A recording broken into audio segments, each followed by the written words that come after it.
Tigris, volume 3, disponible sur Amazon avec le lien en description. Chapitre 3. L'arrivée des envahisseurs.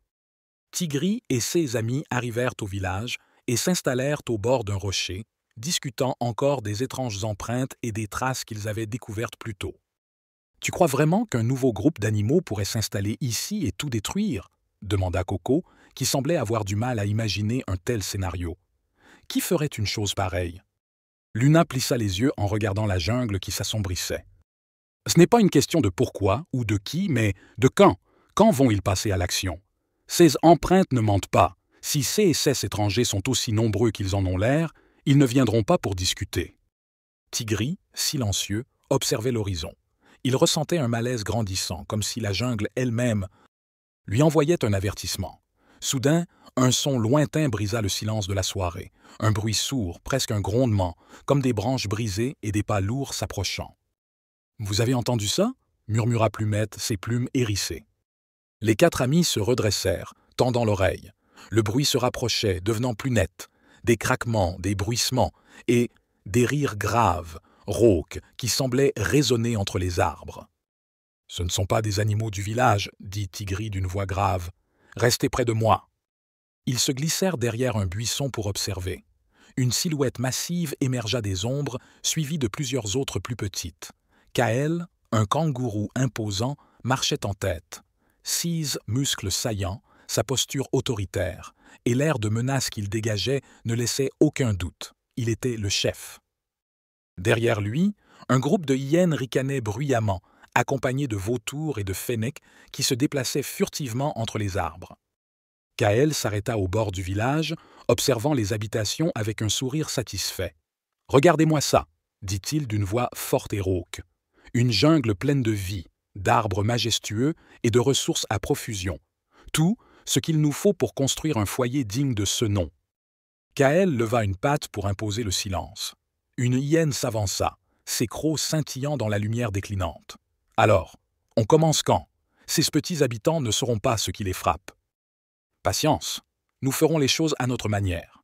Mais d'abord, montrons-leur que cette jungle appartient désormais à Kael et à son clan. » Tigris, caché avec ses amis, sentit une bouffée de colère monter en lui. Ces étrangers parlaient de leur maison comme si elle leur appartenait déjà, mais il savait qu'il ne pouvait pas agir seul. Il murmura à ses amis « Retournez au village et prévenez tout le monde. Je vais les surveiller. »« Hors de question qu'on te laisse seul ici, » répondit Luna fermement. Plumette ajouta « Si ces animaux attaquent, on doit rester ensemble. » Tigris hésita, mais avant qu'il ne puisse répondre, un bruit derrière eux fit tourner toutes les têtes. Une branche craqua sous le poids d'un vautour qui les avait repérés. Le rapace lança un cri strident. « Ils sont là !» Kael et son groupe se tournèrent immédiatement vers eux. « Eh bien, on dirait qu'on a des spectateurs, » dit Kael avec un sourire mauvais. « Attrapez-les !» Les hyènes se lancèrent à leur poursuite, leur ricanement résonnant comme des échos sinistres. Tigris et ses amis coururent à travers la jungle, esquivant les racines et les branches, mais leurs poursuivants étaient rapides. « Par ici !» cria Tigris, les guidant vers un chemin étroit qu'ils connaissaient bien. Ils bondirent par-dessus un tronc tombé, espérant semer leurs poursuivants, mais les hyènes étaient tenaces. L'une d'elles, plus rapide, s'approcha dangereusement de Coco. « Continuez sans moi !» cria Coco, s'arrêtant soudain pour lancer une noix en plein visage de la hyène. Elle grogna, furieuse, mais Coco profita de l'occasion pour grimper à un arbre et sauter plus loin. Tigris s'arrêta pour attendre son ami, mais Luna le tira par la queue. « On ne peut pas rester. Si on se fait capturer, le village est perdu. » À contre-cœur, Tigris reprit sa course. Plumette volait juste au-dessus d'eux, jetant des regards inquiets en arrière. « Ils sont toujours sur nos traces. » Ils atteignirent enfin le village où les animaux commençaient à se rassembler, alertés par les bruits. Tigris bondit sur un rocher pour se faire entendre. « Des étrangers arrivent. Ils sont nombreux et dangereux. Préparez-vous à défendre le village. » Mais à peine avait-il parlé que Kael et son groupe émergèrent des arbres, imposants et menaçants.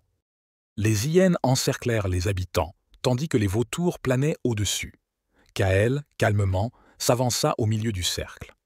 « Mais écoutez-moi bien, habitants d'Emeraudia, déclara-t-il d'une voix forte. « Je suis Kael, et cette jungle est désormais sous mon contrôle. Obéissez à mes ordres, et vous vivrez en paix.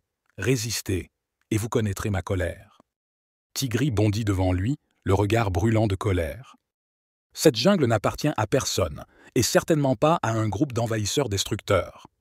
Kaël le fixa avec un sourire froid, brave, mais stupide. Avant que Tigri ne puisse réagir, Kaël fit un signe de la tête. Les hyènes attrapèrent Luna, Plumette et Coco, les entraînant loin du groupe. « Si tu veux que tes amis n'aient pas de problème, » dit Kaël en regardant Tigri droit dans les yeux, « tu ferais mieux de réfléchir à tes choix. » Tigri sentit un mélange de rage et de désespoir. Il ne pouvait rien faire sans mettre ses amis en danger.